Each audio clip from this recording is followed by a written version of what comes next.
He pawned my past. Just one bad night at the poker table, and I no longer had a place to set my father's photo. The lid of the piano case was left wide open. The red felt inside was dusty, like someone had rifled through it in a hurry.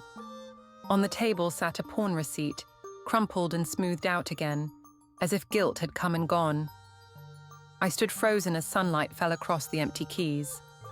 My throat burned like it was filled with glass.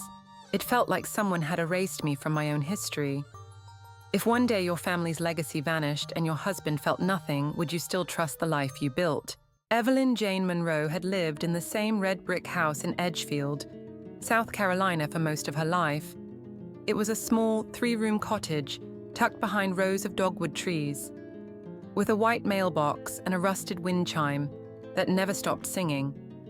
Her father had built the house in 1957 with his bare hands, laying each brick after long days teaching music at the high school. He was the kind of man who didn't say much, but when he did, it mattered. When Evelyn was born, he bought a black mahogany piano. Not second-hand, not cheap. It was brand new, and he placed it in the center of their living room, like it belonged there before they ever did. That piano grew up with her. Same age, same house, same creaks in the floorboards underneath it. Evelyn never became a musician, but she knew every scratch on that wood, every chipped key. She dusted it, oiled the pedals, and kept it covered with green wool when not in use. After her father passed, she couldn't bear to move it. It stayed by the window, beside the lace curtains he'd hung with bent nails and a measuring tape in his mouth.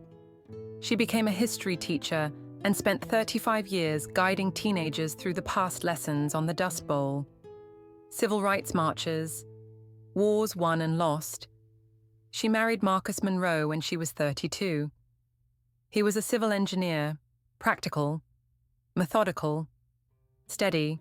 He built single-family homes in nearby counties, spent weekends reviewing blueprints on their kitchen table, and rarely raised his voice. They had no children, by choice or by chance. Their lives were quiet, predictable. Evelyn baked on Sundays. Marcus mowed the lawn in straight lines. They hosted Thanksgiving dinners for neighbors who had nowhere else to go. She liked the stillness, the order.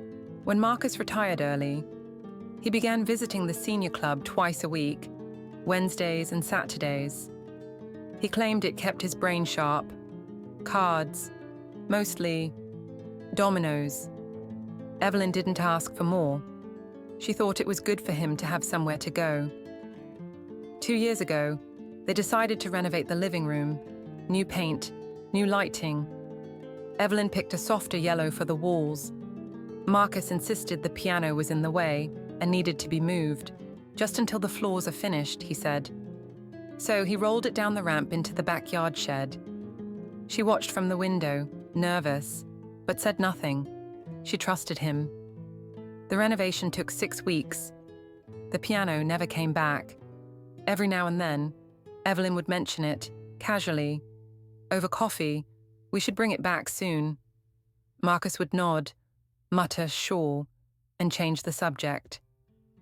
Time passed, the new floors settled, the holidays came and went. The piano stayed out of sight. Evelyn told herself it was fine. The shed was dry. The wool cover would protect it. She hadn't opened that shed in almost a year. Her knees weren't what they used to be, and Marcus always handled the heavy lifting anyway. But on a chilly Thursday morning in early October, she needed something from down there, a metal thermos she used every winter to steep ginger and lemon. She remembered placing it near the Christmas boxes, right next to the piano bench. She wrapped a scarf around her neck, pulled on her slippers, and made her way through the dew-wet grass. The shed creaked as she opened it. Cold air spilled out. She stood at the threshold. Her breath caught before she took a single step. The wall where the piano had rested was empty. Not just empty, erased. There was a clean, rectangular imprint in the dust on the concrete floor, and 2 faint drag marks leading out the side door. Beside a stack of cardboard boxes sat the green wool cover, folded neatly. undisturbed. Evelyn's heart began to thump hard in her chest. She scanned the space, moving slowly, pulling open cabinets and moving aside crates, as if the piano might be hiding in the shadows. It wasn't. She stepped toward the old workbench and spotted something half-tucked beneath a cracked clipboard, a small, folded slip of paper. She opened it. A pawn receipt, issued 3 months ago. Name Marcus Monroe, item black mahogany piano, 1958. The date was circled in blue ink. No note, no apology, no explanation. Evelyn sat down on an overturned paint bucket, the cold biting through her robe. Her hands trembled slightly. She blinked at the paper again and again, but the words refused to change. She did not cry. Not yet. Her face remained still, but her breath had shortened. A soft pressure grew in her throat, like something hot and sharp had wedged itself there. She spotted the thermos a few feet away and reached for it, opened and closed it. Then again, and again. Her fingers worked as if they were trying to remember what it felt like to be useful, to be in control. She did not scream. She did not call out. Instead, she spoke into the cold air, not to the shed, not to herself, but to the echo of a voice she hadn't heard in decades. "Daddy, if I stay silent any longer, what will be left?" She stood, placed the receipt in the pocket of her sweater, and walked back inside. For the first time in over 30 years, Evelyn locked the shed door behind her. Some tragedies do not arrive like storms. They slip in quietly, through years of silence, until one day, something that mattered deeply is simply gone. Evelyn's loss did not begin with the pawn receipt. It began with the belief that love alone was enough to protect what is personal, sacred, and irreplaceable. In marriage, there are things that belong to both and things that belong to only one. The law makes that distinction clear, but in daily life, that line is often blurred by habit, by trust, or by fear of confrontation. The piano was Evelyn's, a gift from her father, older than her marriage, untouched by Marcus's hands for decades. Yet she never labeled it, never documented it, never said aloud, "This is mine," because part of her assumed he already knew, assumed he respected it the way she did. That assumption was her blind spot. The act of pawning the piano was more than a financial decision. It was unauthorized use of separate property, carried out without permission, against both law and decency. Marcus took what was never his, to settle debts from poker games Evelyn never knew about. That act wasn't just careless, it was a betrayal, a violation of the boundary between shared life and individual dignity. But Evelyn, too, had a role in what followed, not because she agreed with what happened, but because she never took steps to protect what mattered most. She never wrote down the origin of the piano, never kept receipts, never declared it as a separate asset when they married. Like many women of her generation, she trusted that what was understood emotionally would also be respected practically. That trust is beautiful.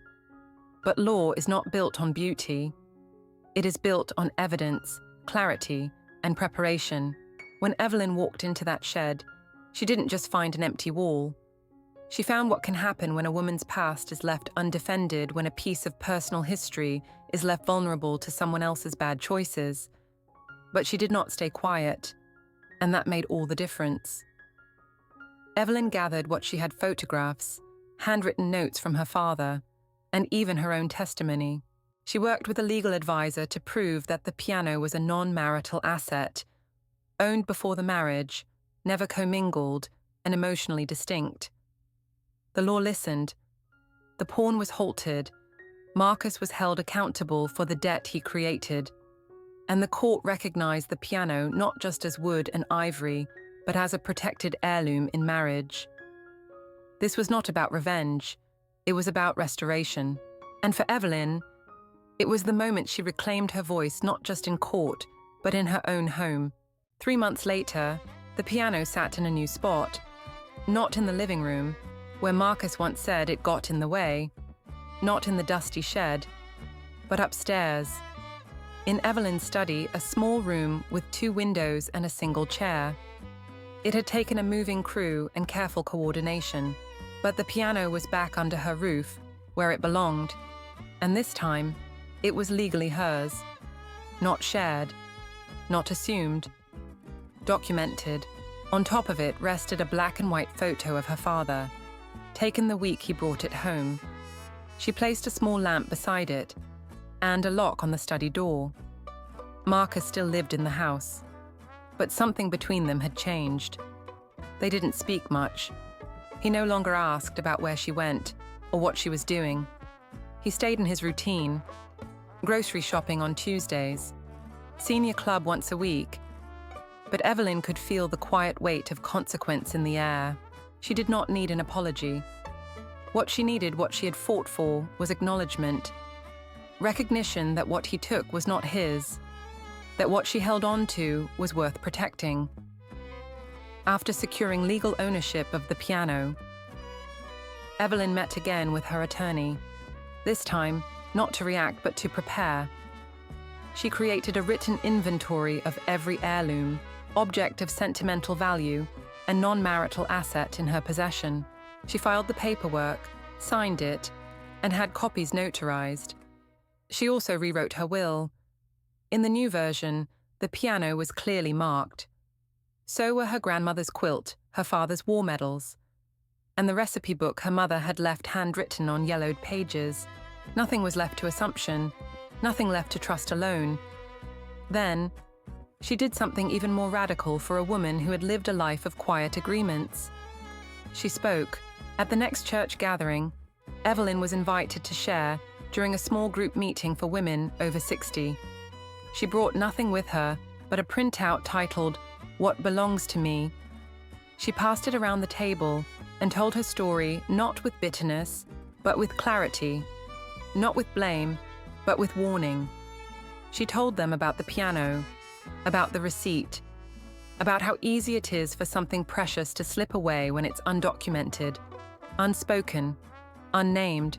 Some women cried, some nodded in silence, and a few asked if she could help them make their own lists. Evelyn agreed. That's how it began. Today, in Edgefield, South Carolina, there is a group of women who meet once a month in the library's back room. They bring photos, receipts, memories. They write things down. They call it the silent registry. Evelyn doesn't run it. She just shows up every time and places her hand on the top of her piano's image printed on page 1.